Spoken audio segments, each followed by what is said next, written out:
నాతో పాటు ఉన్నారు ఊసా రఘు గారు మీ గురించి చెప్తారా? ఆప్తా గురించి కూడా చెప్పండి. నేను ప్రాక్టీసింగ్ అడ్వకేట్ అమ్మా, హైకోర్టులో ప్రాక్టీస్ చేస్తాను అడ్వకేట్గా. ఆప్తా గురించి నేను విన్నాను, కానీ ఈరోజు ప్రత్యక్షంగా చూస్తున్నాను. It is very heart touching to the entrepreneurs, upcoming entrepreneurs, established entrepreneurs చాలా మంచిగా ఉపయోగపడుతుంది.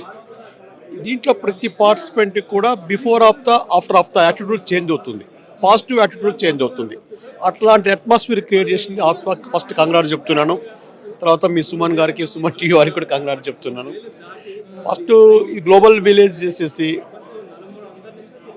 ప్రతి బిజినెస్ పర్సన్ ఇది డ్రీమ్స్ కళ ఏది అంటాడో ఆ కళలు నిజం చేసుకోవడానికి బిజినెస్ ఆస్పెక్ట్స్లో ఆప్తా కళలు నిజం చేసుకోవడానికి, వాస్తవానికి దగ్గర ఉండి బిజినెస్ డెవలప్ కావడానికి, ఫ్యాక్ట్కి దగ్గర కావడానికి గ్లోబలైజ్గా ఆప్తా అనేది చాలా మంచిగా పనిచేస్తుందమ్మా.